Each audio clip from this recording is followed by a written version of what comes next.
Assalamualaikum warahmatullahi wabarakatuh. Alhamdulillahilladzi hadana bi'abdihi muktariman da'ana ilaihi biizni wa qad nada labbaika ya mandalana wa hadana.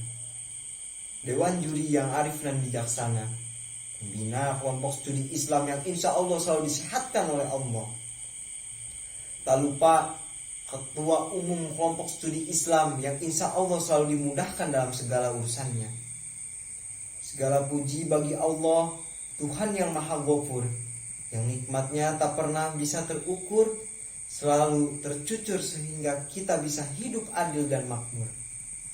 Salawat serta salam tak lupa kita curah limpahkan keharibaan junjungan alam, pemimpin besar revolusi Islam, Panglima Agung Reformasi Iman, yakni Habibana wa Nabiyana Kanjeng Nabi Muhammad Sallallahu Alaihi Wasallam, serta keluarganya, sahabatnya hingga kita sebagai umatnya. Izinkan saya memaparkan sebuah materi yang berjudul pahala yang tidak akan terputus. Pahala terjemahan dari ajrun bahasa Arab, dan definisinya menurut Islam adalah ganjaran untuk hamba Allah Subhanahu wa taala yang mengerjakan amal soleh dan perkara-perkara yang makruf,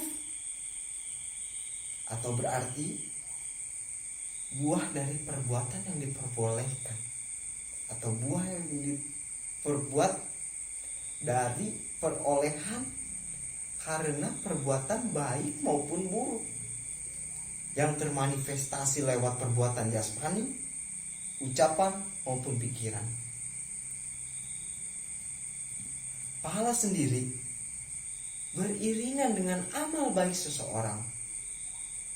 Seorang hamba yang melakukan amal soleh yang diajarkan dalam Al-Quran dan hadis mendapatkan balasan, entah itu balasan baik, yakni pahala dari Allah, ataupun timbangan amal baik yang lebih berat dari dosa yang dilakukan selama hidup di dunia. Tidak bisa mengetahui sebagaimana besarnya itu pahala dari setiap kebaikan yang kita lakukan. Maka pahala mana yang tidak akan terputus, sebagaimana yang dijelaskan dalam sebuah hadis yang sahih 98 di hadis Muslim. Ijamata insanu qata'a amaluhu ila min salasin. Ketika seorang hamba meninggal dunia, maka terputuslah semua amalnya yang melahirkan pahala, kecuali 3 hal yang pernah dikerjakan dalam hidup. Salah satunya sedekah jariyah.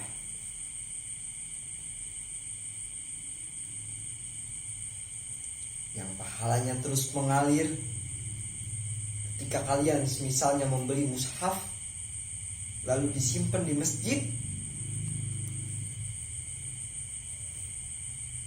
maka orang yang membaca mushaf itu saat Anda meninggal misalnya, maka orang yang membaca mushaf itu,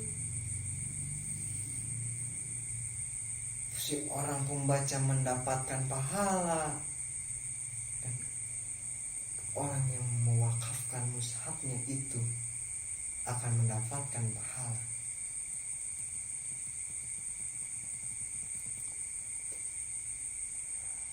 Atau mungkin gini, ketika misalkan Anda wafat dan Al-Quran itu disimpan di masjid, ataupun Anda mewakafkan mushaf itu ke pesantren penghafal Al-Quran, lalu ketika mushaf itu sudah lapuk, sudah tidak bisa dibaca lagi, tapi kan orang yang penghafal Quran masih tetap ingat dengan hafalannya. Terus dia pun menjadi imam, digunakan hafalannya karena dapat mushaf dari tadi kita mewakafkan itu, yang ngimamin, kalian dapat pahala cuma dari modal 30.000. untuk membeli mushaf tadi. Kedua, ilmi yunfa'u. Yang dimaksud adalah ilmu yang bermanfaat.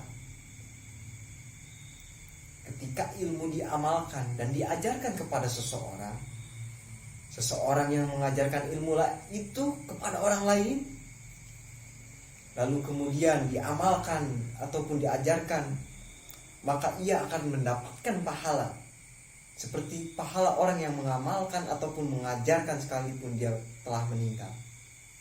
Sungguh pahala besar seseorang yang mempunyai ilmu yang mengajarkan kepada orang lain, seperti pengajian Islam ataupun mengajarkan misalnya ya tadi Islam ataupun matematika ataupun ilmu IPA, psikologi. Lalu seorang itu yang antum ajarkan mengamalkan amal itu ataupun dia mengajarkan amal itu. Ilmu yang dapat memberikan manfaat kepada orang lain dan dapat menambah ketakwaan kepada Allah Subhanahu wa taala. Selama ilmu itu masih dipelajari, selama itu orang masih mengajarkan pada peringkat permulaan, akan mendapatkan pahala yang terus-menerus dimasukkan ke dalam catatan amal kebaikan. Yang ketiga, yang terakhir, anak soleh yang berdoa kepada orang tuanya. Baru berdoa saja itu sudah bermanfaat bagi orang tuanya. Disebutkan dalam kitab Adabul Mufrad karya Al-Imam Bukhari nomor hadis 44 sampai dengan 47, di atas sebelah kanan itu ada ketika seorang anak berdoa untuk orang tuanya yang wafat, baru istighfar saja, Allahumma gfirli ya abi, ya Allah ampuni ayahku, maka seketika akan diangkat derajat ayah yang dimaksud dalam kubur 1 derajat. Faqala huwa li rabbi, maka bertanya orang di dalam kubur kepada Tuhannya, ya Rabb, ma hajihi. Allah pun menjawab, hajihi istighfarun. Ini adalah kalimat istighfar, permohonan ampunan yang dimohon kepadaku untukmu oleh anakmu. Baru berdoa saja, maka dapat kita simpulkan Allah memberikan ganjaran sekecil apapun amal yang kita perbuat, meski hanya sebesar zarah ataupun debu. Setiap kebaikan yang kita lakukan, mulai dari kewajiban seperti sholat, puasa, zakat, hingga amal yang sunnah, maka Allah akan balas dengan pahala ataupun mendapatkan pahala. Seseorang yang mengajarkan ilmu kepada orang lain kemudian mengamalkan ataupun mengajarkan kepada orang lain, maka dia mendapatkan pahala seperti orang yang mengamalkan atau yang mengajarkan meskipun telah meninggal.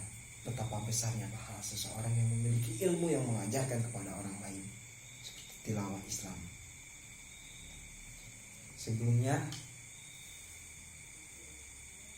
saya meminta maaf apabila ada kesalahan kata.